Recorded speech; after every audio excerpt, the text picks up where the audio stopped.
Escalation आपके पास मैं वापस आऊंगी। एक और बड़ा अपडेट दर्शकों को दे दें। इजराइल पर ईरान का जोरदार पलटवार देखने को मिला है। इजराइल के 14 शहरों पर ईरान ने हमला बोला है।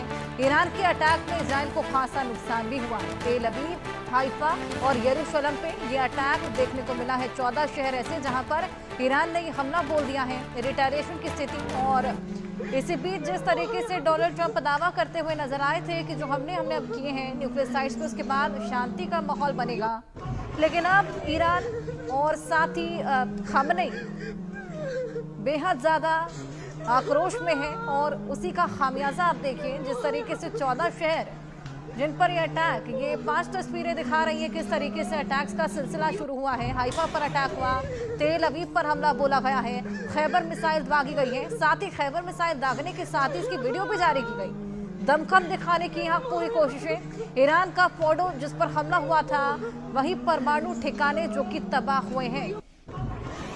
ये 5 तस्वीरें साफ दिखाती कि वॉर किस कदर तक अब बढ़ चला है।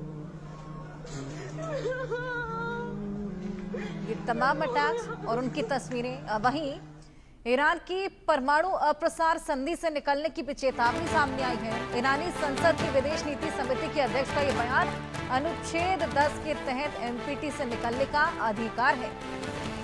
ईरानी संसद की विदेश नीति समिति के अध्यक्ष, जिनका ये बेहद बड़ा बयान, अनुच्छेद 10 के तहत एनपीटी से निकल जाएंगे। ईरान की परमाणु अप्रसार संधि से निकलने की बेहद बड़ी चेतावनी भी सामने आई।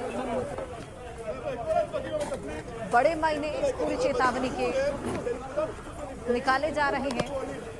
ये तमाम चेतावनियां अब देखने को मिल रही हैं।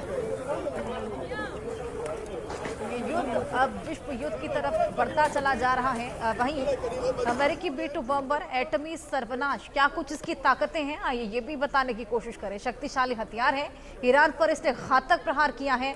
B-2 बॉम्बर इसका नाम। उड़ान की रेंज 11,000 किलोमीटर की है। ये रिफ्यूलिंग के बाद 19,000 किलोमीटर तक की उड़ान भर सकता है। वहीं इसकी वॉरहेड क्षमता क्या है? 18 टन। जी हाँ। और कितनी ऊंचाई से हमला कर सकता है? 12 किलोमीटर। कितनी गहराई तक अटैक कर सकता है? 60 मीटर। और एसएमएस का वजन है 13,600 किलोग्राम। 2 हाथियों से ज्यादा इसका वजन। इससे आप अंदाजा लगा सकते हैं कितना वजनी। वॉरहेड इसका 2700 किलोग्राम। और वहीं विस्फोटक कितनी गहराई तक मार सकता है? 20 मीटर से लेकर 60 मीटर तक की गहराई तक ये मार सकता है। गाइडेंस, जीपीएस और आईएनएस, मैक 10 और 12 से 300 किलोमीटर प्रति घंटा से अटैक की क्षमता। कैसे अटैक करता है?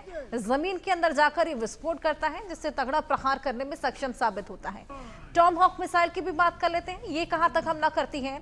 2400 किलोमीटर। वहीं इसकी स्पीड 885 किलोमीटर प्रति घंटे की रहती है। सबसोनिक क्रूज मिसाइल जो कि यूएस नेवी इस्तेमाल करती है, वॉरशिप या फिर सबमरीन से फायर रडार की पकड़ में ये आना मुश्किल होती है, पकड़ में नहीं आ पाती। और पहली बार में ये 1091 में इस्तेमाल हुई थी और अब इसका इस्तेमाल देखने को मिला। जिस तरीके से लगातार ईरान और इजराइल आपस में एक दूसरे पर प्रहार बरसा रहे हैं।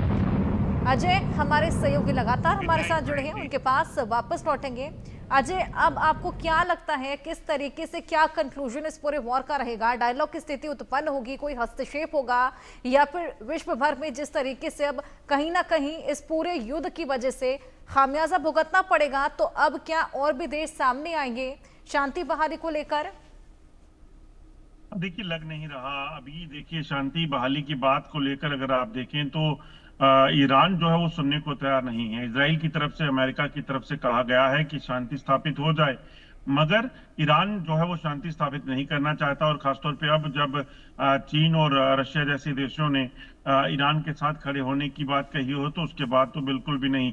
तो ऐसे में कहीं ना कहीं आशंका इस चीज की है कि ये युद्ध जो है वो खतरनाक, घातक जो है वो मोड़ ले सकता है। और ईरान जो है अगर हमले कर अपनी सुपरसोनिक मिसाइल्स को इस्तेमाल कर रहा है, तो इसका मतलब साफ है कि ईरान अपनी तरफ से ये मन बना चुका है कि वो इस बार शांत नहीं होगा और इजराइल के साथ साथ अमेरिका को भी निशाना बनाएगा। अगले 24 घंटे जो है वो काफी कहीं ना कहीं चुनौती भरे रहने वाले हैं दुनिया के लिए, क्योंकि अगर ये विश्व युद्ध की ओर आगे बढ़ गया तो फिर आप ये समझिए कि कहीं ना कहीं ना सिर्फ इजराइल और ईरान के साथ साथ अमेरिका, बल्कि रूस हो, चीन हो, इराक हो, बाकी जो देशों आसपास के पाकिस्तान है, भारत है, कहीं ना कहीं इन देशों की भी इन्वॉल्वमेंट की जो आशंका जो है वो बढ़ जाती है। तो यकीनन एक बड़ा खतरा जो है वो दुनिया के लिए होने बिल्कुल। वाला है और ये सिलसिला रुकना बेहद जरूरी है।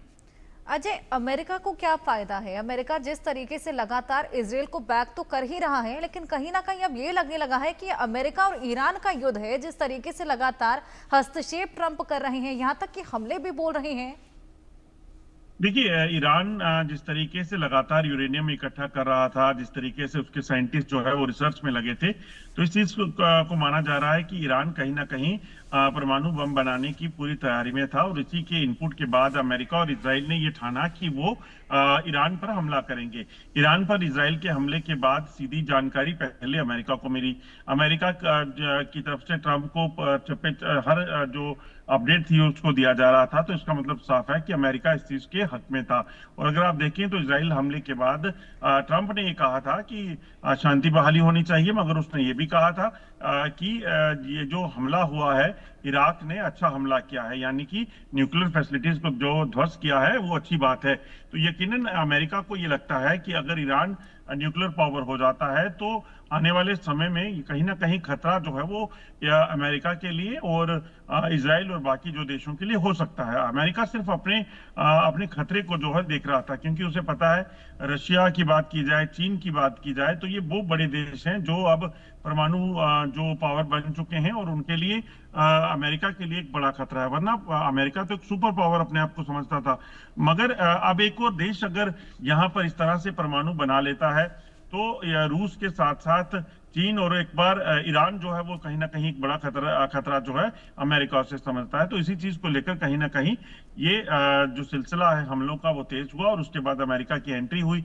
अब अमेरिका की एंट्री के बाद ईरान अगर सीधे तौर पर समर्थन पा लेता है रूस का और चीन का, रूस से भी ज्यादा चीन का अगर समर्थन उसे मिल जाता है, तो यकीनन ईरान जो है वो और घातक हो सकता है और वो अमेरिका से लड़ने के लिए भी पीछे नहीं हटेगा। क्योंकि रशिया बेशक यूक्रेन के साथ पिछले काफी समय से जो है इस वक्त जंग में है, मगर चीन जो है उस हिसाब से अगर आप देखें इकोनॉमिक